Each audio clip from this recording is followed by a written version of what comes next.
All glory to the Son of the Lord. All glory to the Son of the Lord. All glory to Shri Guru and Shri Gauranga. All glory to Shri Prabhupada. Shri Prabhupada ki jai. Om Namo Bhagavate Vasudevaya.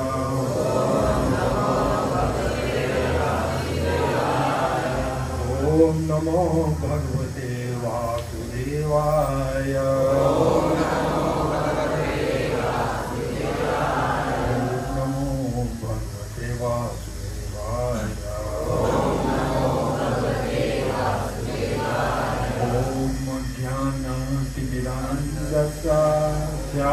Jnana-Shalaakya Chakshurunmilitam Yena Tasmai Shri Gurave Namaha.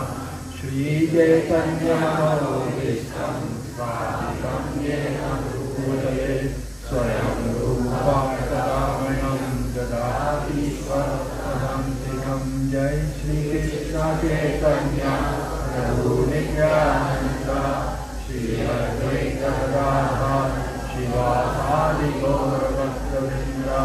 Hare Krishna Hare Krishna Krishna Krishna Hare Hare Hare Rama Hare Rama Rama Hare Hare. ये सुंदर भजन जो लोचन दास ठाकुर जी द्वारा रचित है, उसका अनुवाद ऐसा है। लोचन दास जी कहते हैं कि जो महावदन नित्यानंद राय हैं वो कभी क्रोधित नहीं होते, अक्रोध और परमानंदा, हमेशा आनंद में रहते हैं। नित्यानंद इसका अर्थ भी है कि हमेशा आनंद, शास्त्र आनंद, परम आनंद, अक्रोध परमानंद नित्यानंद राय।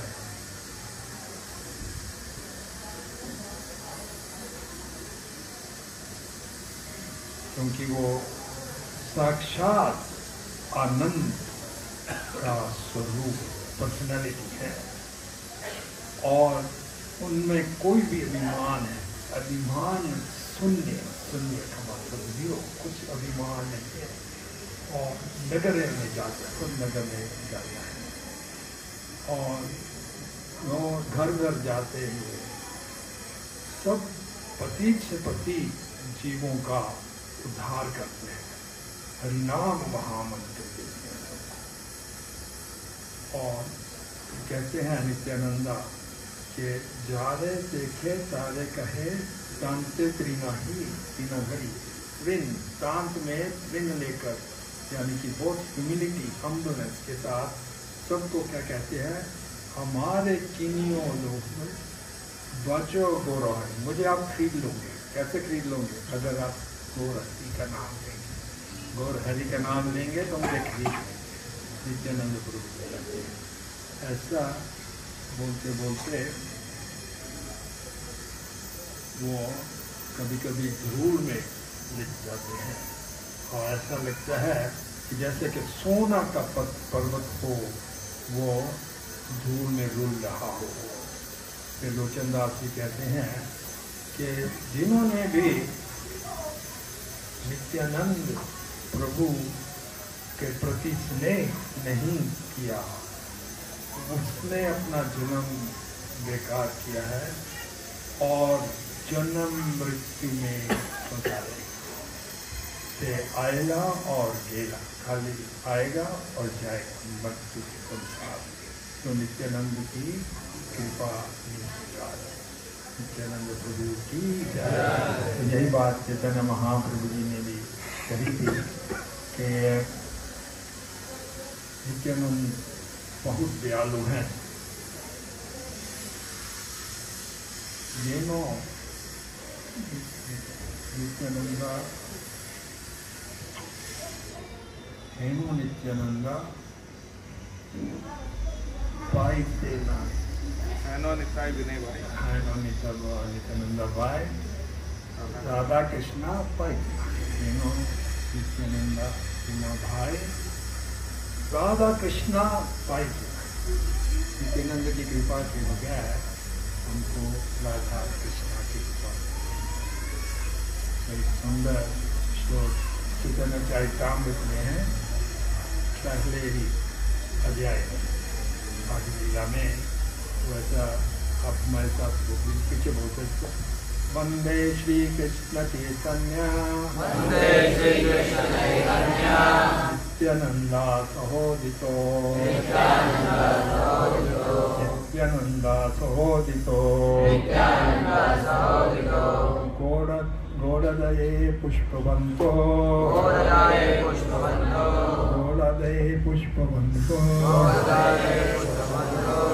चित्रो संदो तमो बुधा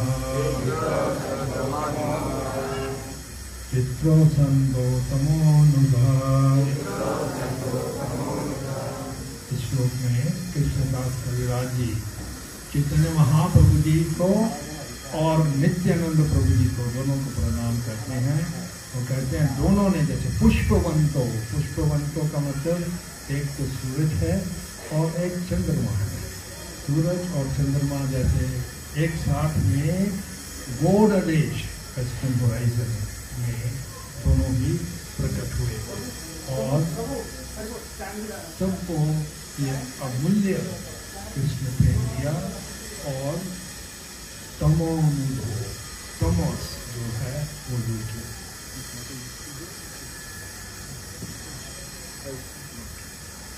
नित्यानंद प्रभु और चैतन्य महाप्रभु जी दोनों एक समान हैं। जैसे एक दाल का बीज होता है, उसका दोनों हाथ जो है एक समान नहीं होते हैं। वैसे नित्यानंद प्रभु और चैतन्य महाप्रभु जी को उनको एक समान जानना चाहिए, कोई भेदभाव नहीं करना चाहिए। अगर कोई चैतन्य महाप्रभु जी की का सम्मान करे लेकिन नित्यानंद प्रभु का नहीं, ये बहुत बड़ा अपराध है। दोनों का इसको कहते हैं अर्ध कुकट निकाल, अर्ध कुकट। गांव में कुकड़ी थी, कुकड़ी समझते हैं ना, कुकड़ी जो पालता था वो सोच रहा कि जो आगे का भाग कुकड़ी का है ये अच्छा नहीं है, क्योंकि इसको खाना खिलाना पड़ता है। पिछला भाग अच्छा है क्योंकि अंडे बिकते हैं, अंडे बेच कर पैसा कमा सकते हैं, तो आगे का ऐसा नहीं। दोनों को एक समान हमारे को बचना है, प्रभु और चैतन्य महाप्रभु जी को। नित्यानंद प्रभु एक दास के रूप में आते, सेवक भगवान के रूप में आते हैं और वही माध्यम है हमारे भक्ति को गौरांगा या कृष्णा के पहुंचाने के लिए। और श्रीमती राधा रानी जी उन्हीं भक्तों की सेवा स्वीकारती हैं जो नित्यानंद प्रभु या फिर बलराम के माध्यम से। नित्यानंद प्रभु जी स्वयं बलराम हैं, ब्रजेंद्र नंदन से ही सच्ची छुटा हो बलराम हो गए, बलराम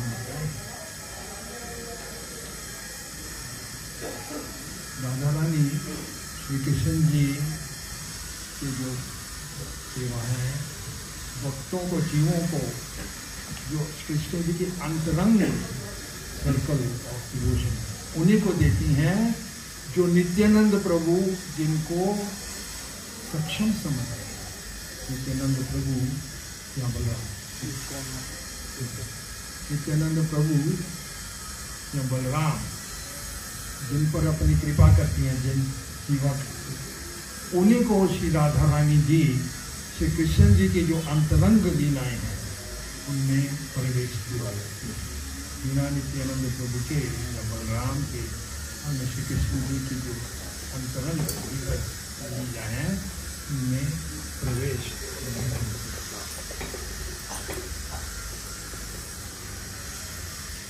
नित्यानंद प्रभु हमारे को जो अंतरंग पास टाइम्स हैं, इंटरनल पास टाइम, उस पर नहीं देते थे। वो श्री राधा रानी हमको राधा रानी तक पहुंचाते हैं और राधा रानी अंतरंग लीलाएं।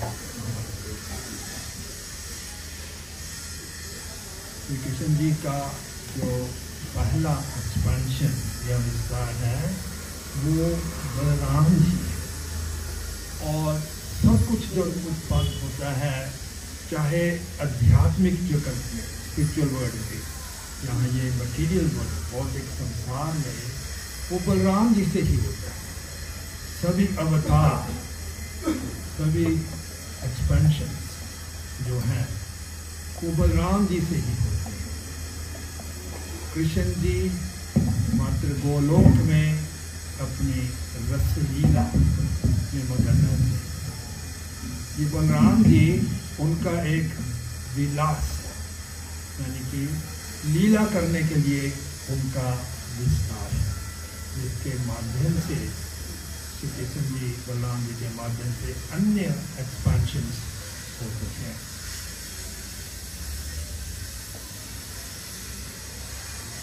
कृष्ण हमेशा नित्य अपने गोलोक वृंदावन में लीलाएं, मधुर्य लीला में मगन रहते हैं। और सब जो मैनिफेस्टेशन नारायण हो, चाहे विष्णु हो, और सब अवतार जो हैं बलराम जी के होते हैं। नित्यानंद प्रभु जी हडाई पंडित और पद्मावती के पुत्र थे। और एक सन्यासी आए थे जो उनको लेकर गए एक यात्रा में, और उसी यात्रा के दौरान उनका परिचित हुआ उडुपी में माधवेंद्र जी,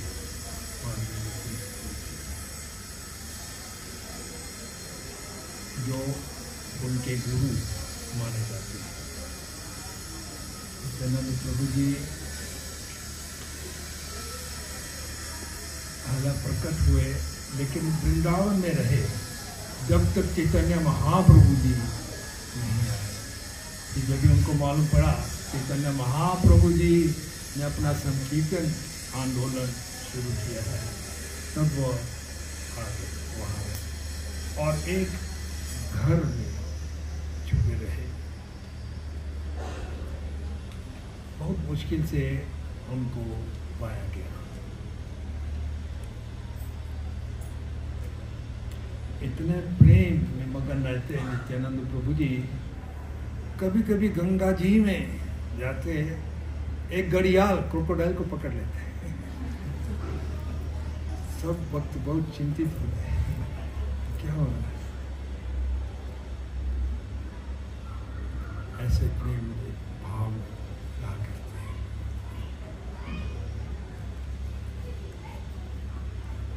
नित्यानंद प्रभु बहुत दयालु हैं। जगाई और मधाई की लीला से हमको मालूम पड़ता है।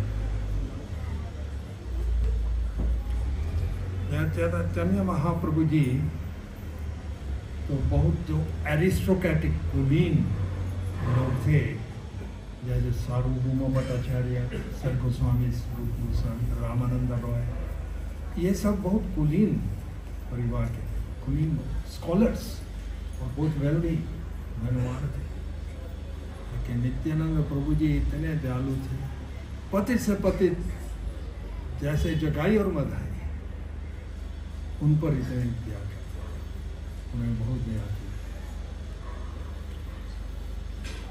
जब चैतन्य महाप्रभु जी संन्यास लेकर आए तो उन्होंने ये संकीर्तन अपना शुरू किया। उससे पहले महाप्रभु जी संकीर्तन मूवमेंट त्रिपुरा बचपन में यौवन अवस्था का ही नटखटी करते थे।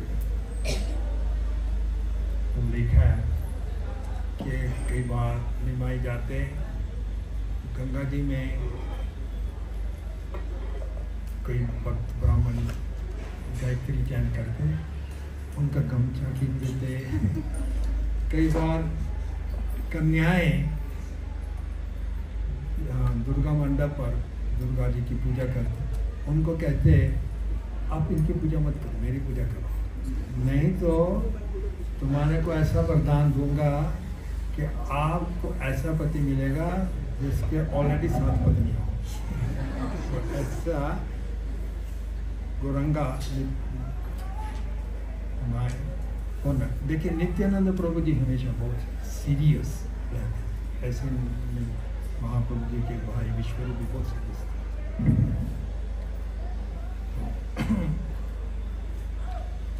जब भी संन्यास लिया चैतन्य महाप्रभु जी ने, तो वो उन्होंने आदेश दिया नित्यानंद प्रभु जी को, जो हम सब के लिए लागू है।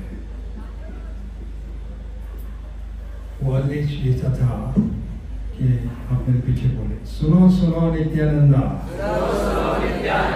सुनो हरिदास, सर्वत्र हमारा आज्ञा, करहा प्रकाश, घर घर गया, करो ए भिक्षा, भजो कृष्णा, बोलो कृष्णा, करो कृष्णा शिक्षा। ये महाप्रभु जी ने जो आदेश दिया ये हम सब के लिए लागू है। घर घर जाकर हमको ये भिक्षा मांगनी है 3 चीजों की, भजो कृष्णा, बोलो कृष्णा और करो कृष्णा शिक्षा।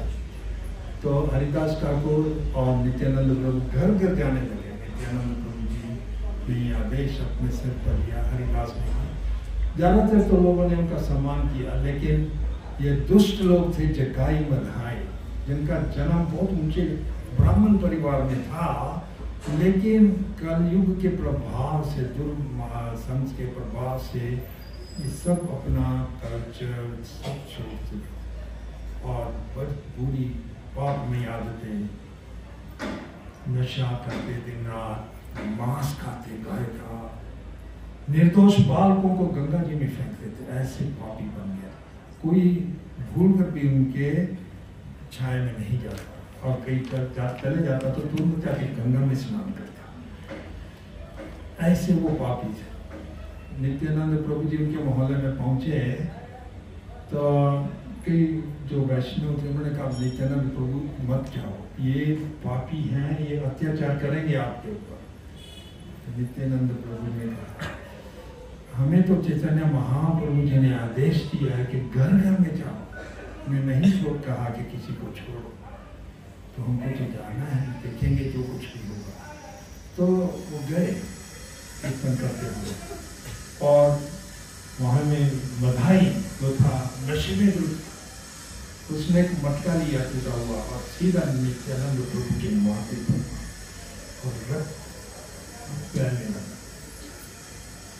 उधर कुछ भक्त जो थे वो भागे भागे गए चैतन्य महाप्रभु जी को बुलाने के, बहुत अत्याचार हो गया।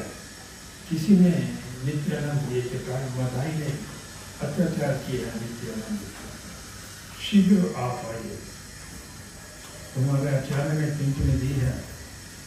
नित्यानंद प्रभु को जब भी माथे पर लगा, स्वयं सक्षम थे उन पर कुछ भी कर सकते, लेकिन ये दिखाने के लिए कि चैतन्य महाप्रभु जी कितने दयालु हैं, उन्होंने चैतन्य महाप्रभु जी को वहां बुलवाया।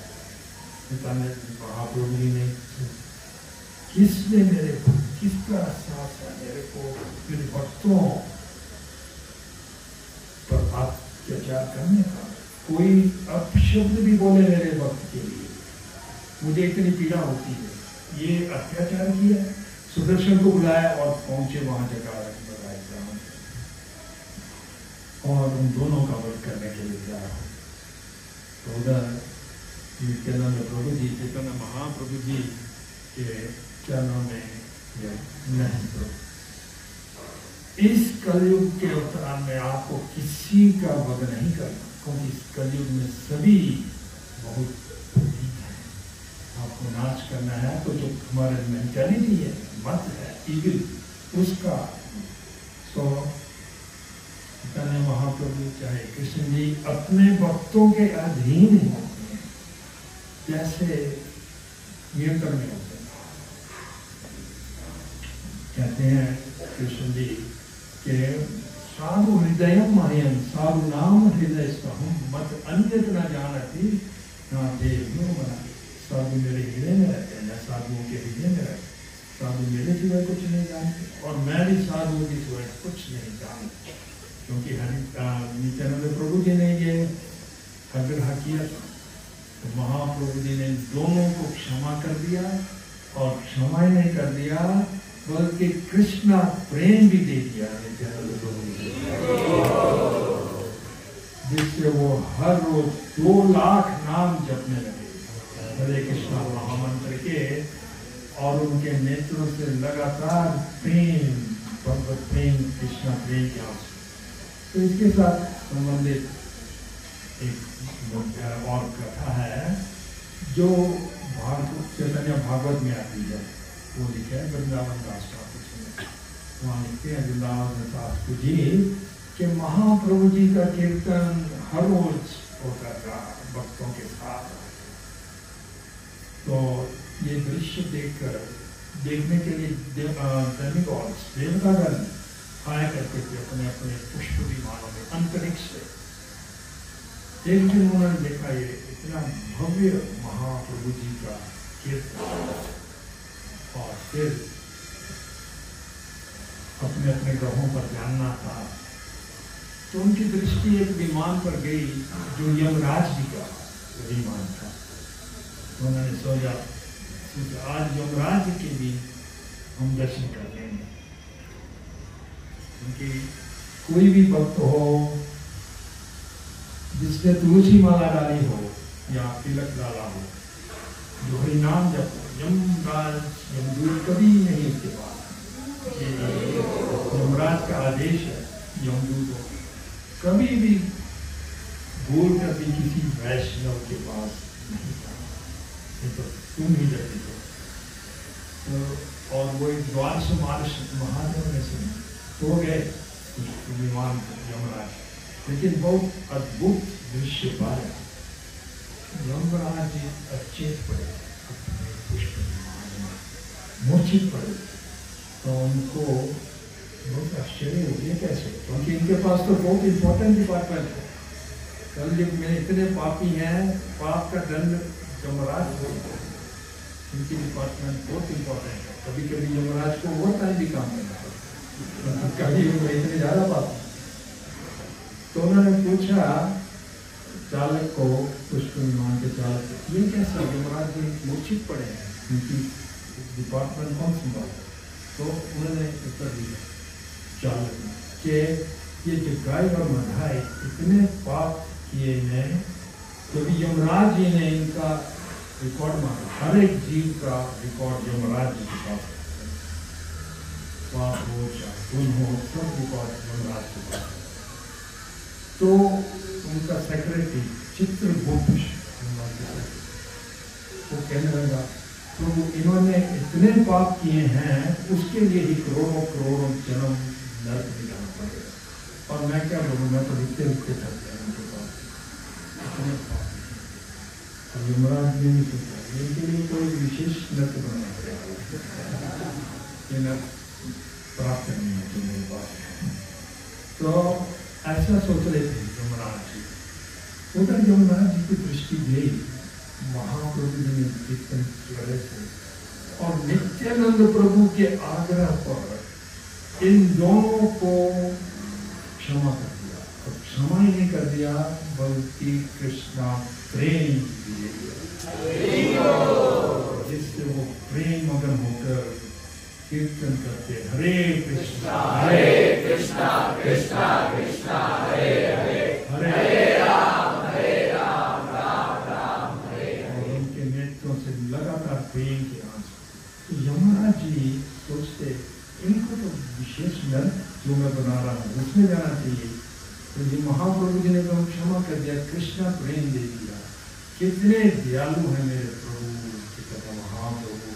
ऐसा विचारते विचारते ऐसे उचित, वो तो उचित हो गया है, लेकिन ये प्रॉब्लम अभी देखता हूँ कि सामने आ गई, क्योंकि इनकी बहुत इम्पोर्टेंट डिपार्टमेंट है।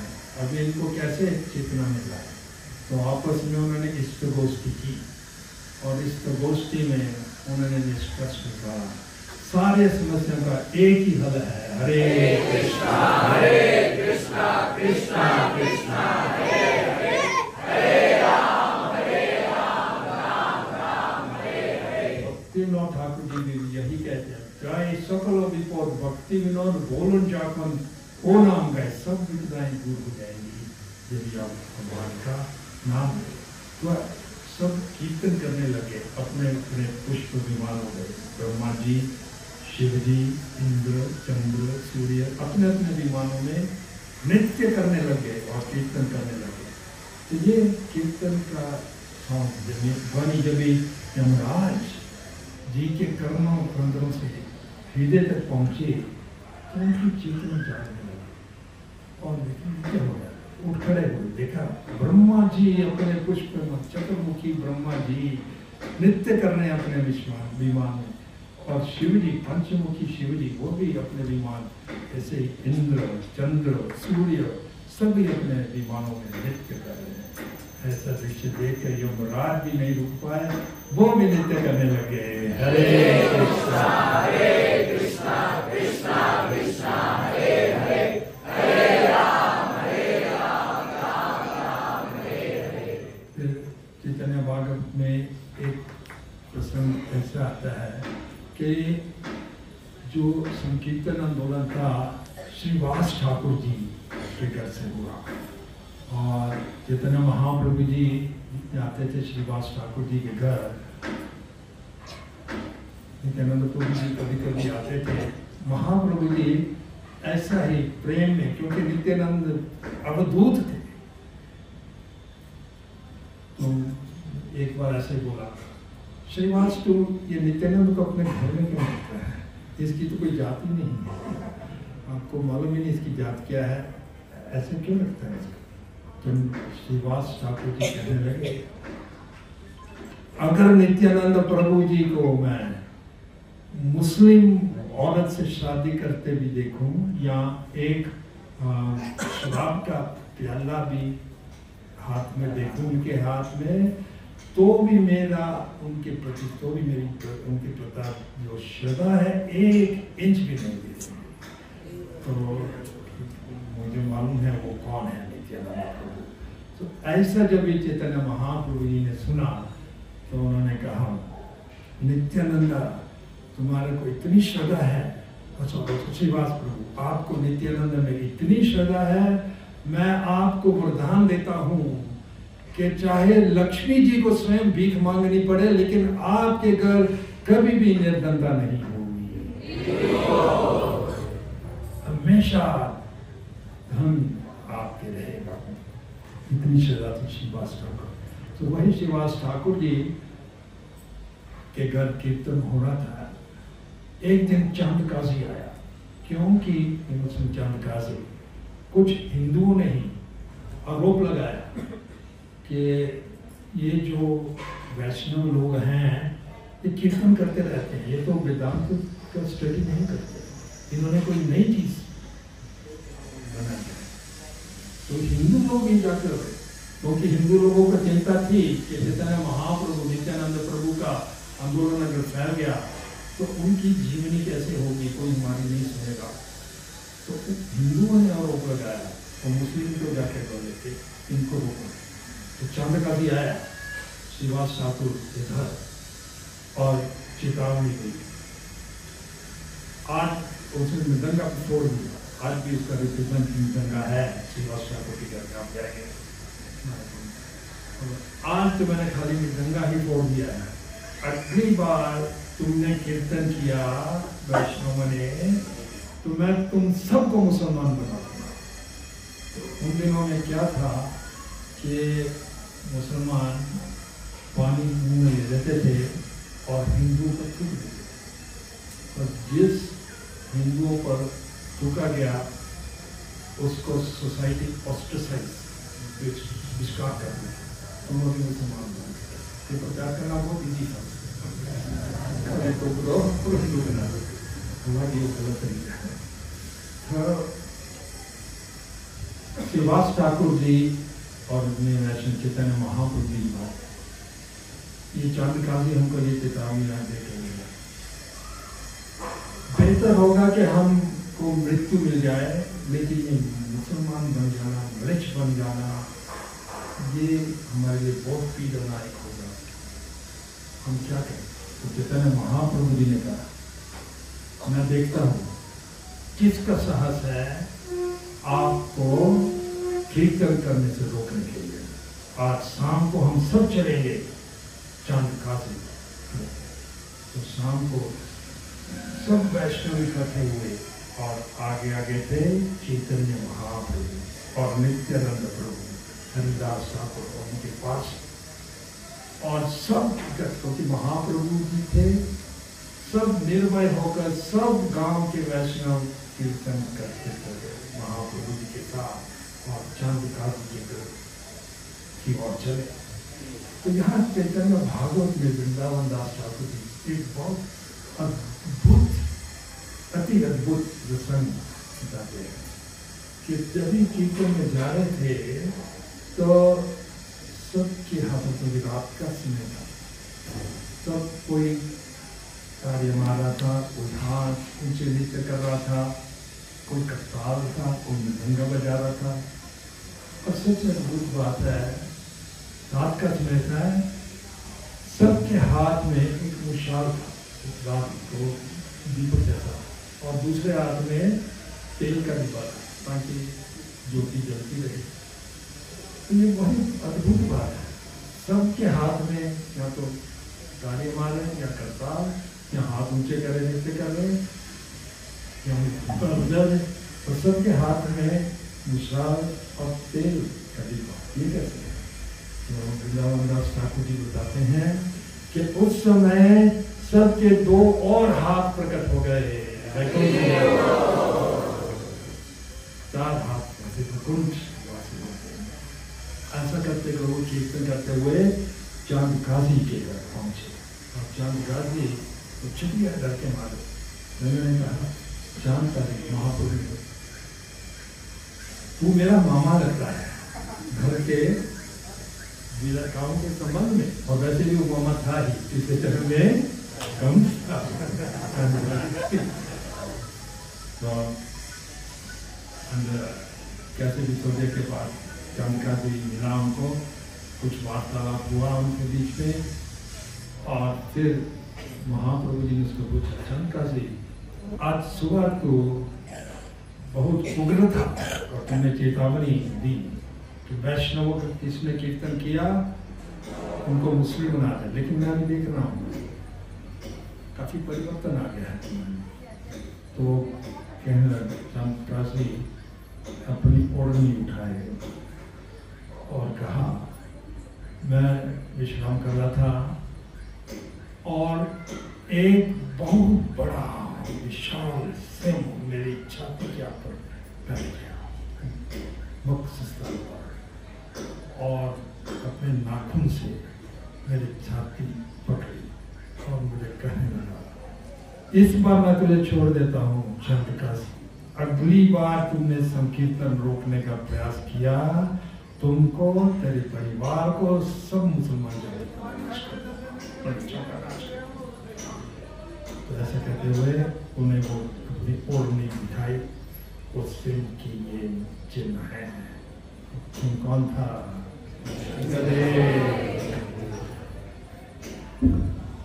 इसलिए उन्होंने आदेश दिया चांद काशी में, मेरी जो आने वाली पीढ़ियां हैं उनके लिए आदेश लागू है कि वैष्णव ये कीर्तन महाप्रभु का कोई नहीं रोक सकता।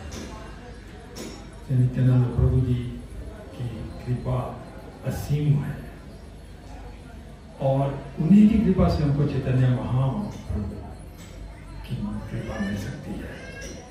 ये जो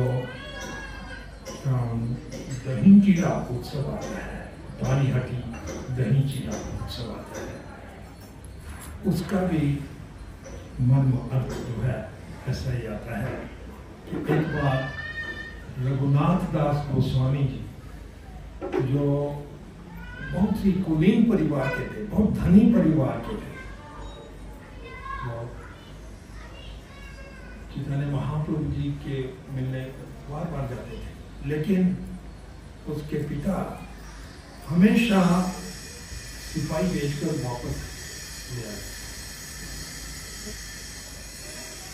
रघुनाथ देव की माता ने अपने पति से आग्रह कि रघुनाथ बार बार चले जाता है, इसको बांध के रखो, रूम में बांध के रखो, रस्सियों से बांध के रखो ताकि नहीं जाए। तो रघुनाथ के पिता कहने लगे, मैंने इसको सबसे मजबूत जंजीरों से बांधा हुआ है। वो जंजीरें क्या है? उसकी इतनी सुंदर पत्नी है, इतना धन है, लेकिन वो इसकी परवाह नहीं करते हुए फिर भी बांध जाता है।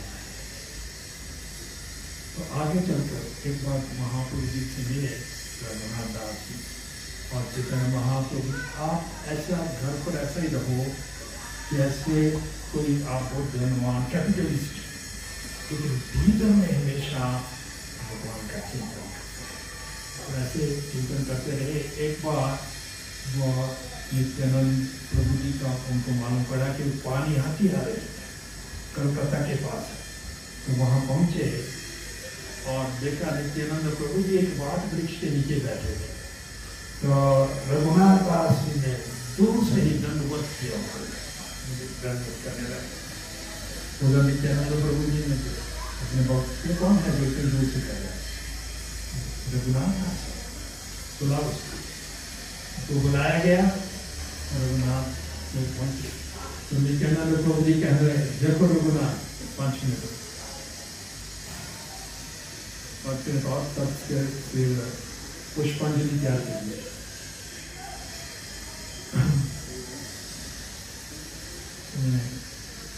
रघुनाथ दास जी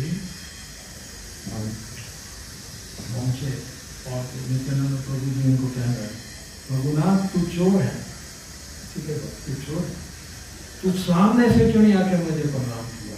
तुमने चोरी से छिप से क्यों कर? तूने चोरी किया, तुझको दंड मिलेगा।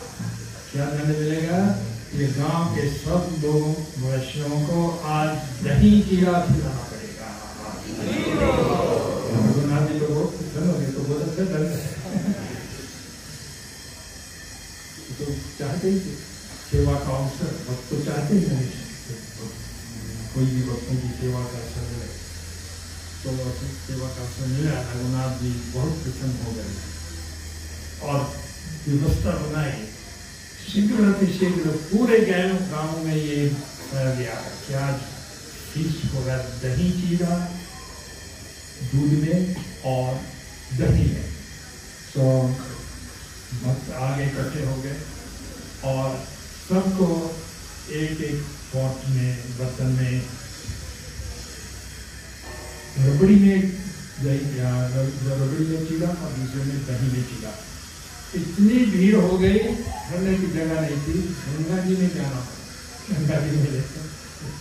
और नित्यानंद प्रभु जी ने तब उनको समझाया, रघुनाथ तुझे चोर कहने का मतलब क्या था, तात्पर्य क्या था?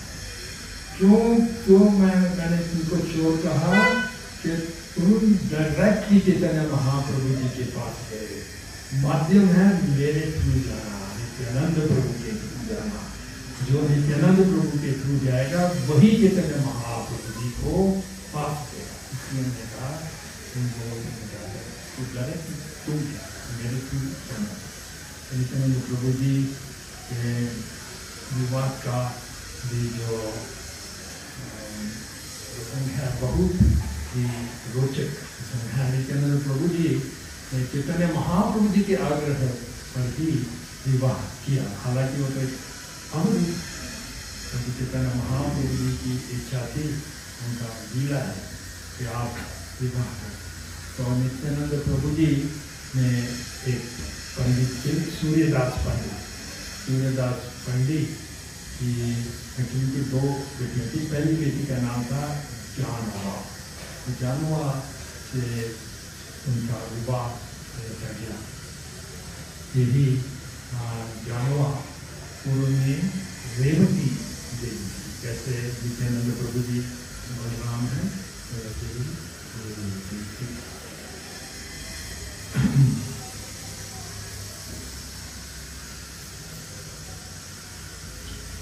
जब नित्यानंद प्रभु जी और रेवती का विवाह हो गया तो कुछ दिन बाद उनको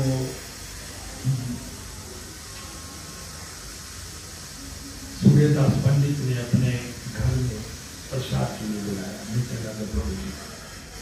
तो नित्यानंद प्रभु जी प्रसाद देने लगे और वहाँ में जानवा की एक छोटी बहन थी जिसका नाम था वसुधा। तो वसुधा नित्यानंद प्रभु को प्रसाद ऐसे जैसे वो प्रसाद पहुँचती थी तो विंड हवा आने से उनकी साड़ी का पल्ला टूट गया। पूजा में उनका स्वर ढका नहीं आता।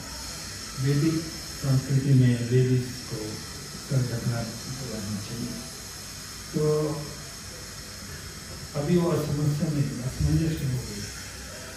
प्रसाद भी परोसना है लेकिन मेरा सिर ढका हुआ नहीं कर सकता। उसी समय वसुधा के दो और हाथ प्रकट हो गए जिन्होंने उसका साड़ी का पल्ला सर पर पकड़ा रखा। नित्यानंद प्रभु जी ने देखा तो आध्यात्मिक है, तो उन्होंने फिर रिक्वेस्ट किया सूर्यदास पंडित अपने ससुर से कि इसका भी विवाह मेरे से करो। तो इसलिए नित्यानंद प्रभु जी की दो धर्मपत्नी हैं, वासुदा और जानवा। बहुत ही दयालु हैं। जो चैतन्य महाप्रभु जी ने भविष्यवाणी की थी तो पृथ्वी के अक्षय यतरा नगरादि राम सर्वत्र प्रचार कोई भी वही बात नित्यानंद प्रभु जी ने देखी। नित्यानंद प्रभु कहे मुझसे ए रूपे नित्य आगे हमें ग्रामे ग्रामे। उन्होंने ग्राम तक क्या किया था, इसी तरह ग्राम ग्राम में नित्य हम शरण लेंगे उन्हीं के माध्यम से राधा कृष्णा मिलेगी पाएंगे। तो हम अभी पुष्पांजलि करेंगे। सब लोग थोड़ा थोड़ा पुष्प करेंगे, फिर आरती होगी।